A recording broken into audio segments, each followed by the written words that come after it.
A paz do Senhor, meus irmãos. Mais uma videoaula do canal EBD Levado a Sério, ou seja, Escola Bíblica Dominical Levado a Sério. Eu sou o irmão Alair, eu que pertenço à Igreja Assembleia de Deus da cidade de Porto Velho, Rondônia. Também congrego no setor de número 53, sou professor de Escola Bíblica Dominical e sou formado em Pedagogia. Estamos aqui no intuito de trazer videoaulas relacionado às lições da Escola Bíblica Dominical, a revista Adulto.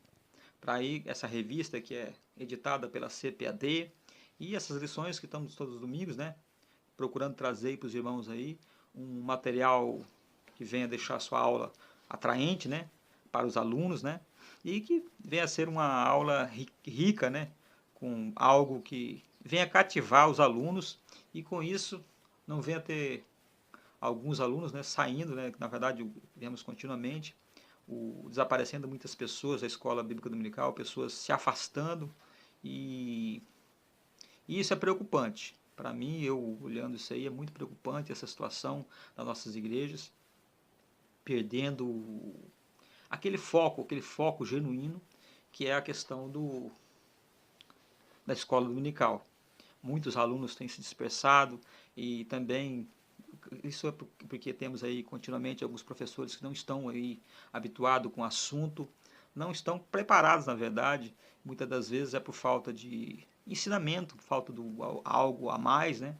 E eu sou muito preocupado com essa situação, sou preocupado com a questão de ter uma aula abrangente sobre o assunto, os assuntos que são colocados em pauta, né? O que tenha. Eu confesso para os irmãos que eu costumo, volta e meia, buscar na internet, principalmente quando eu vou me preparar, né, para a aula da escola dominical, me preparo com algum assunto, né, eu pego vídeos de outros irmãos, outros pastores, alguns irmãos aí que se preocupam também como eu, e também procuro também fazer muita leitura de insights também, né, relacionado à escola bíblica dominical, relacionado, enfim, eu sempre procuro isso. Então esse canal vem com esse intuito de trazer esse tipo de material para os nossos irmãos que são professores e também os alunos. Desde já, eu quero pedir aos nossos irmãos aí, ó, para você que aí já está acostumado no canal, deixe o seu joinha, não esqueça, né, de aí no lado esquerdo do vídeo, você lá apertar o botão do joinha ali, dar um like para nós aí, para ajudar no canal. E também você que é novo, que está chegando agora, eu peço para você venha se inscrever no canal e ative o sininho para que com isso, né, você venha a ser avisado dos novos vídeos, que nós costumamos, né, trazer toda semana um vídeo novo, sempre uma semana antes da aula, né, do domingo, né? Essa videoaula é a aula de número 12, na lição número 12, que traz por título Vivendo em Constante Vigilância. Essa videoaula, na verdade, é um assunto importante, é um assunto de suma importância para nós que somos evangélicos, nós que estamos esperando e um dia morar no céu. Pois bem, meus irmãos, vamos ao texto áureo. Vigiai, estais firmes na fé, portai-vos varonilmente e fortalecei-vos. 1 Coríntios, capítulo 16, versículo 13. Também vamos aqui à verdade prática, que é algo que precisamos também ler aqui, né, no andamento aqui para iniciar a videoaula. A vigilância na fé cristã significa permanecer acordado quanto à vinda de Cristo, atento no zelo de não se afastar de Jesus e perseverar na cautela contra os falsos profetas. Indo para a lição. A lição que fala sobre vigilância, algo muito importante, cabe a salientar que nós estamos, para nós que somos crentes, né, evangélicos, que queremos um dia subir ao céu, temos que estar preparados, na verdade, esperando esse grande dia, porque como qualquer crente, qualquer pessoa que estudante da Bíblia, qualquer pessoa que estuda, procura ficar inteirado sobre o assunto da Bíblia, ele sabe que ele tem na sua mente, né, que Jesus vai voltar. É uma promessa, ele que não foi o pastor, não foi o papa, não foi nem o obreiro lá, o diácono que inventou essa questão da volta de Cristo. Isso é algo que desde o início de Gênesis, lá de Gênesis, Apocalipse, se fala sobre essa questão do retorno de Cristo. Deixa bem claro sobre o retorno, esse retorno que estamos esperando aí. Jesus prometeu, né, Deus prometeu, fez algumas promessas ao seu povo, e promessas essas que foram cumpridas no decorrer dos anos. E o que nós esperamos agora, por último, é a volta de Cristo. Lógico que tem muitas coisas acontecendo, tem muitas coisas que têm confirmado, né, que ele está bem próximo da sua vinda, mas também vemos pessoas despreocupadas, pessoas que estão aí não levando a sua crença um pouco, como podemos dizer, levando relaxadamente, né, não estão se preocupando com esse retorno, que esse retorno pode acontecer a qualquer momento. E você está aí, né, assistindo esse vídeo, vamos ficar inteirados sobre esse assunto. Vamos falar então, em primeira mão aqui, sobre a vigilância. Antes de mais nada, temos que entender o que é vigilância. Porque aqui temos aqui, né, o que é vigilância? Vigiar e estar alerta. O que acontece? A grande questão é o seguinte, quando falamos sobre essa questão do vigiar, por exemplo, né, estar alerta, ser vigilante, né, isso mostra nas passagens, né, que ali quando Jesus está falando ali nos evangelhos sinóticos, né, ali em Mateus, Marcos e Lucas, né, ele continuamente falando sobre essa questão de vigiar, de estar vigilante. Ele fala, né, inclusive lá em João, quando ele estava ali levou os seus discípulos, né, para orar ali no Getsemane, naquele local, naquele jardim. Ele que precisava ali de alguém ali junto com ele, né, para orar, que foi o momento de angústia, onde Jesus passou angústia, e pediu para eles ficarem ali de vigia, né, vigiando, na verdade, se ali preparado para o que der e vier. E uma coisa é a seguinte, a pessoa está alerta, quando fala em vigilância, está alerta, a pessoa está alerta, esperando que a qualquer momento pode acontecer alguma coisa diferente, alguma coisa que pode transformar aquilo que, né, a sua vida para sempre. Por exemplo, podemos ver aqui a questão, quando podemos aqui falar sobre pessoas que trabalham na questão de segurança patrimonial, pessoa que trabalha como vigilante, né, que cuida de algum ambiente que precisa ser guardado para evitar roubo, para evitar uma eventual algum transtorno que aconteça ali. Essa pessoa que está ali como vigilante, ele vai ter que estar atento, na verdade. Quando Jesus disse ali, vigiai e orai, ele estava falando para ficar atento a todas as circunstâncias. Não é a questão de somente ficar ali, só para dizer que está ali. A pessoa, quando se trata nisso aí, levamos aí para o lado do evangelho, quando a pessoa que diz que está ali para vigiar, e ele está ali, aquele crente morto, aquele crente que não se preocupa com aquilo que, né, precisa verdadeiramente, né, está esperando ali, precisa verdadeiramente estar confiante ali, e ele acaba levando aquela rotina, né, torna algo rotineiro, é o que leva muitos vigilantes a perder a sua vida quando está trabalhando na área de segurança, eles perdem a sua vida, porque vira aquela rotina, o serviço dele vira aquela rotina, e quando se vira rotina pode ser perigoso. A questão do evangelho é essa também. A pessoa transforma o seu dia a dia do evangelho aquela coisa de rotina, aquela coisa costumeira. Ele vai para a igreja porque ele está acostumado a ir para a igreja, ele vai para a escola dominical porque acostumou a ir para a escola dominical, vai lá para o culto de porque acostumou, vira aquela rotina, e acaba sendo até tediosa. Isso que acontece, muitas pessoas se afastarem do evangelho, porque vira um tédio, na verdade, vira aquela rotina, aquela mesma coisa, aquela mesmice. E Jesus deixou bem claro que a pessoa vigiar.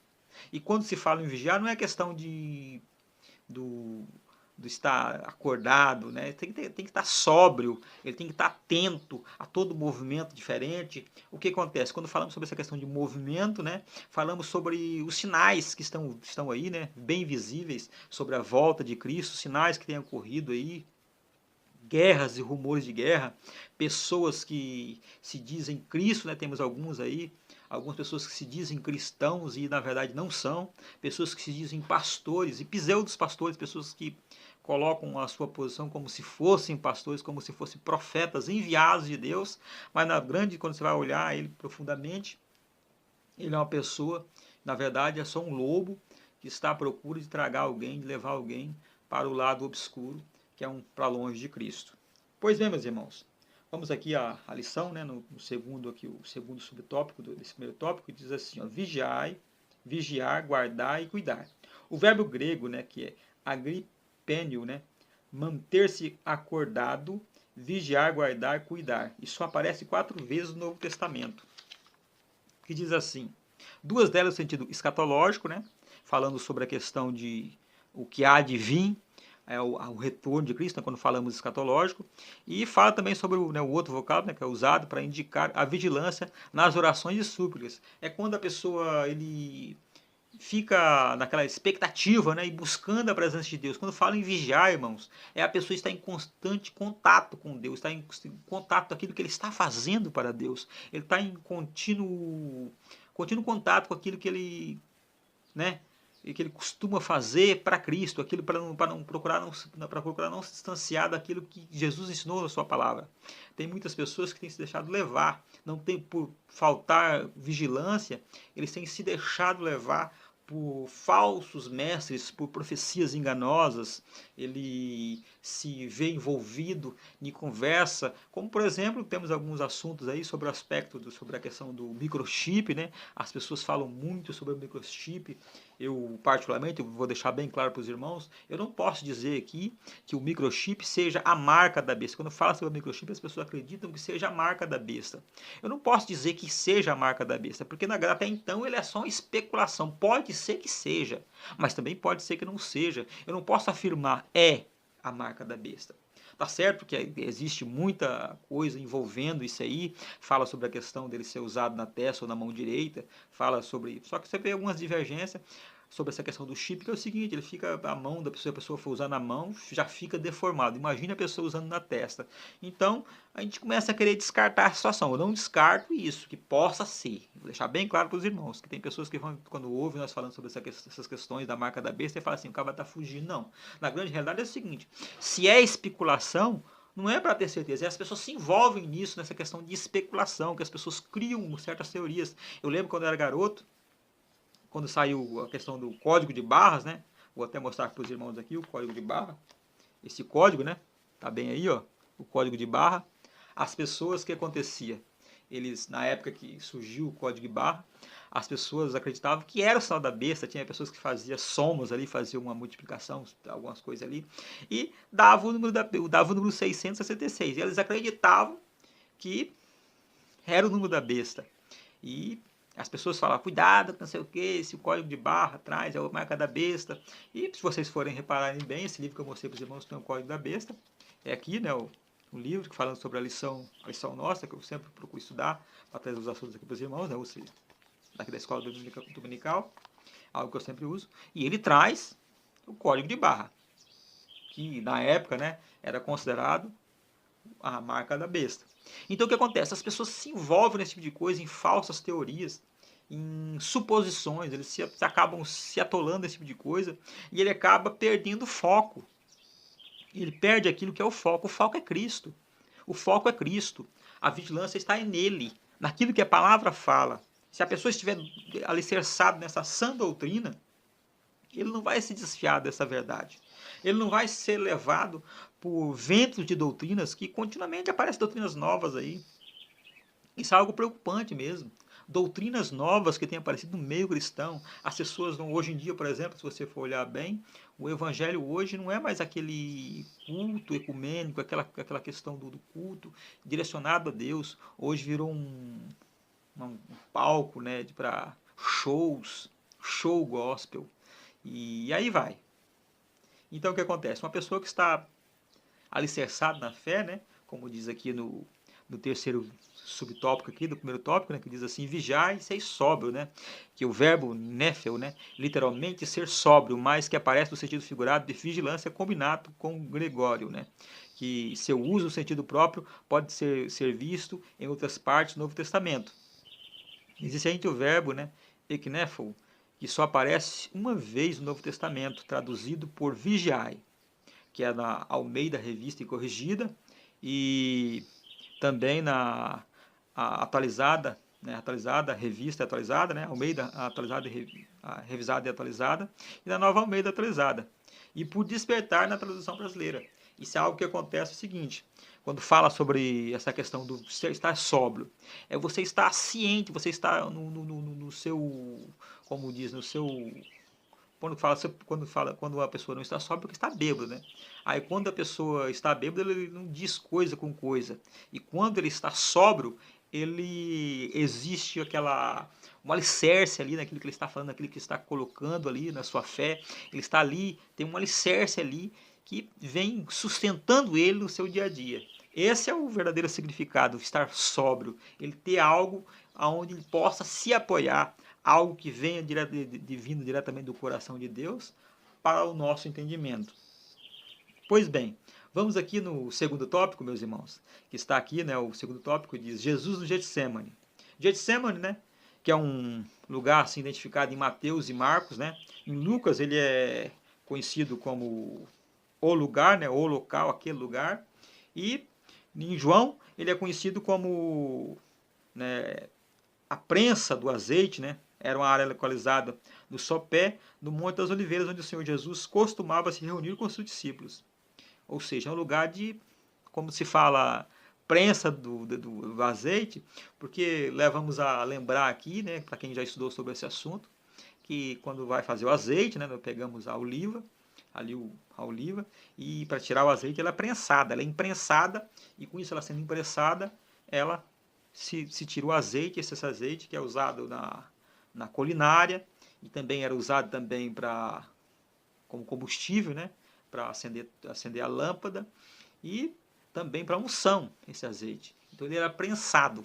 E Jesus aqui, quando estava no Getsemane, na verdade ele foi ali para ser moído pelos nossos pecados. É onde ele estava ali naquele local, e a Bíblia fala que seu suor se tornou sangue, e ele estava ali, né, sofrendo ali naquele momento, e angustiado até a morte, né, que fala aqui sobre essa questão. Ele estava ali angustiado. Aí podemos analisar assim, mas Jesus sabia que ele haveria de morrer, né? Sabia que ele haveria de morrer pelos nossos pecados. E chegou neste momento, ele levava tão naturalmente esse assunto, mas chegou aqui nesse momento aqui, ele estando aqui no Getsemane, ele começou a ficar angustiado até a morte.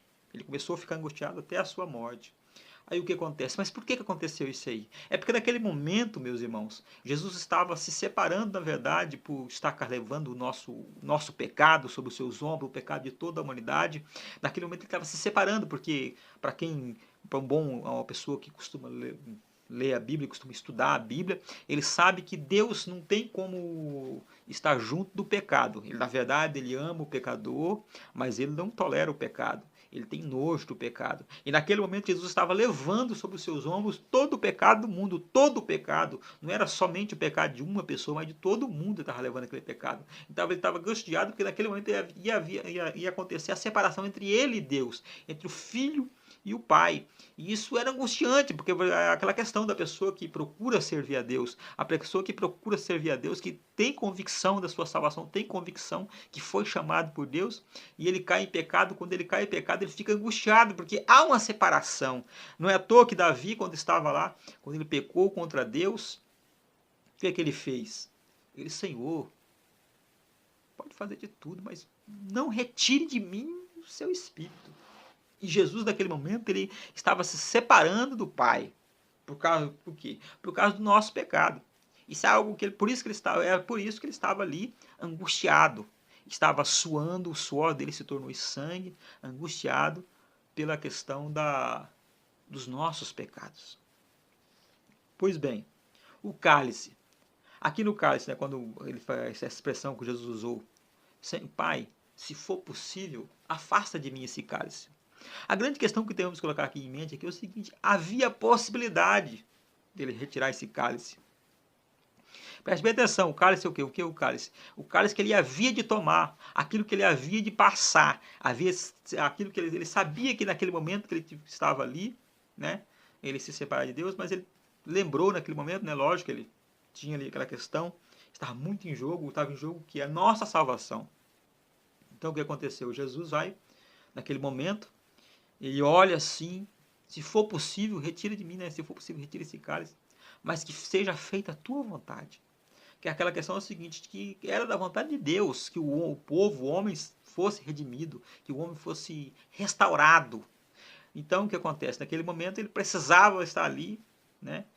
Mas só que é angústia. Imagine você ali, você acostumado ali com a presença de Deus e de repente ela se afastar por causa do pecado do homem, o pecado do ser humano. Ele estava ali carregando ali nos seus ombros o pecado de toda a humanidade. Amém? Voltando aqui ao assunto aqui, ó, que é no terceiro tópico, que fala sobre a exortação à vigilância. No contexto escatológico, a exortação à vigilância é um dos pontos centrais do sermão profético, porque não se sabe o dia e hora da vinda de Jesus. Quando falamos da questão escatológica, irmão, uma coisa que temos que colocar em mente é o seguinte: quando falamos sobre isso aí, é o quê? É a questão da volta de Cristo. Nós não sabemos o dia. Uma coisa que temos em mente é o seguinte: Jesus vai voltar. Temos isso em mente. Sabemos que um dia isso vai acontecer. Um dia Jesus vai voltar. Só que a grande questão é o seguinte: não tem marcado o dia. Tá certo que tem algumas pessoas aí, ou algumas pessoas que se dizem pastores, que se dizem profeta, desobedeceram aquilo que a Bíblia tem deixado bem claro, que o dia e hora, ninguém sabe a hora, ninguém sabe. Jesus deixou bem claro, naquele momento que ele estava falando com o homem, nem os anjos do céu, mas unicamente o Pai que saberia o dia do retorno de Cristo, o dia do retorno do Filho do Homem. O que acontece? Nós temos em mente que não sabemos o dia. Apesar de algumas pessoas quererem marcar o dia, faz algumas teorias, né? Inventa coisas, igual teve algumas situações aí, de pessoas ter marcado e depois ter saído como mentiroso, como continuamente vemos isso, pessoas marcando. Foi a questão do William Miller, né? Ele marcou o dia que Jesus ia voltar. Não somente ele, Charles Taze Russell também marcou também a volta de Cristo, como alguns outros aí que marcaram, né? O dia da vinda de Cristo e acabaram levando, estão aí, né? Acabaram morrendo depois e Jesus ainda não voltou até o presente momento. Só que tem um detalhe: apesar de essas pessoas terem falhado aí, porque falharam por quê? Porque fugiram daquilo que a Bíblia falava. Que a Bíblia fala, que deixa bem claro que ao dia a volta ninguém sabe, ninguém tem ideia do dia da volta de Cristo.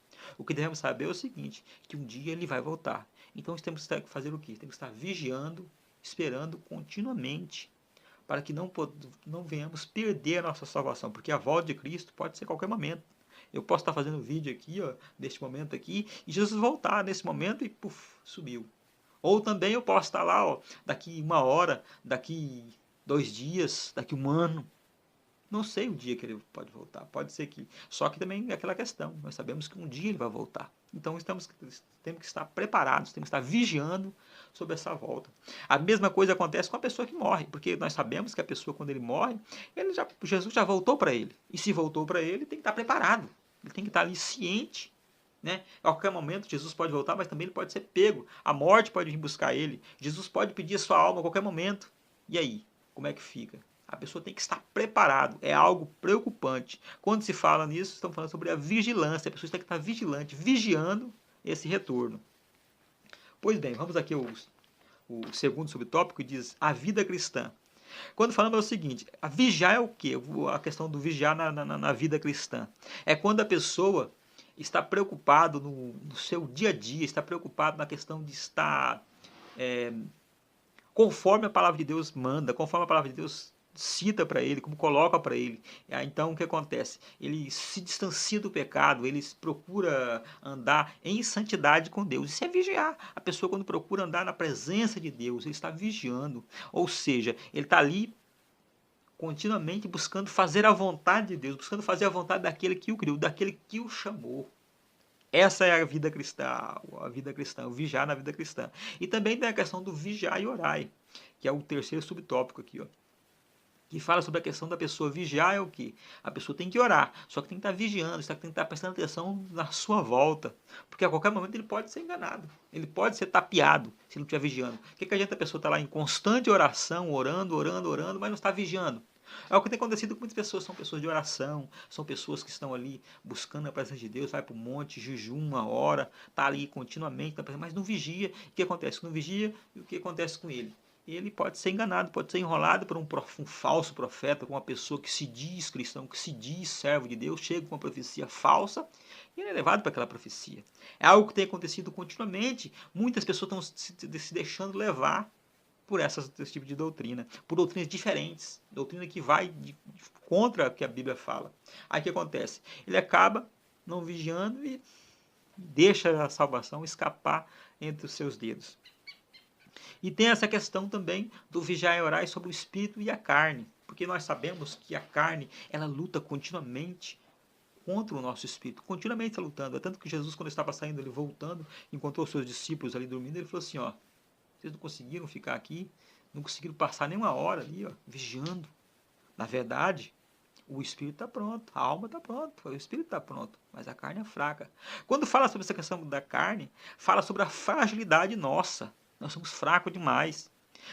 Se nós procurarmos andar conforme o Espírito Santo fala, conforme o nosso espírito quer estar com Deus, nós temos tudo para tá indo para o céu, estamos tudo vigiando a presença de Deus, se nós andarmos no Espírito. A grande questão que fala sobre a questão da carne é sempre que a carne, quando fala fraqueza da carne, a grande questão é a seguinte, é muito fácil ele ceder para o pecado, ceder para as coisas dessa vida, ceder para as coisas que estão acontecendo no nosso dia a dia. Aí ele cede para essas coisas quando ele vê, ele está caindo em tentação.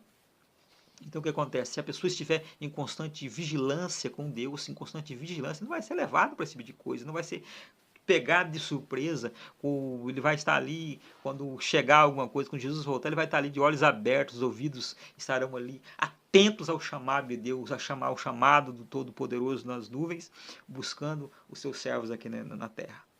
Amém, meus irmãos? Estamos aqui terminando, finalizando mais uma videoaula.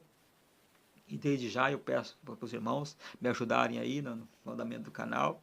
E vamos concluir então aí, né, meus irmãos, que fala sobre o enfoque, né, o enfoque do relato do Getsemane, a vigilância, e por essa razão não entramos em outros pontos do texto. Finalizamos dizendo que, na tentação do deserto, o Senhor Jesus recusou o domínio do mundo sem o Pai, mas aqui ele aceita sofrer, morrer por nós com Deus. Ou seja, é muito melhor ele estar ali, perder tudo na face, tudo aquilo que tem aqui na terra, ali que está ali na mão do maligno, né? Muito melhor ele perder tudo isso e morrer com Cristo, com Deus ao seu lado.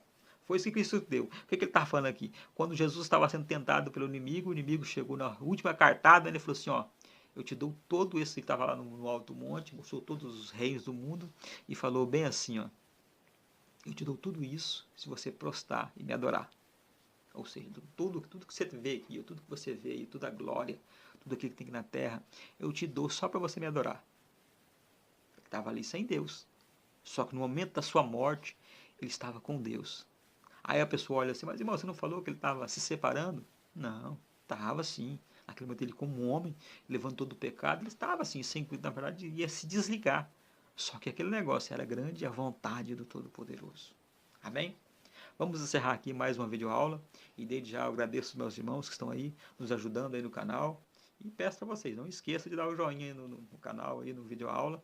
E para você que está chegando agora, que conseguiu assistir essa videoaula, peço para você venha se inscrever, né? E não se esqueça também de ativar o sininho. Com isso você vai estar sendo chamado, né? Vai ser atualizado quando tiver algum vídeo novo. Você vai ser lembrado aí, né? Vai ser chamado aí um vídeo novo aí, que toda semana nós temos vídeos aí, toda semana tem vídeo aí, é o que nós esperamos, né, trazendo um vídeo por semana, mas se tudo correr bem, se Deus nos abençoar, porque fazemos tudo na vontade, conforme a vontade de Deus, conforme a vontade do Todo-Poderoso, pode acontecer também, né, amanhã ou depois, está trazendo não só um vídeo, mas 2 ou 3, porque eu pretendo ainda trazer aqui videoaulas sobre a revista, né, lição dos jovens e adolescentes. Mas, enquanto isso, vamos ficando aqui com a lição adulto. Deus abençoe a cada um dos meus irmãos.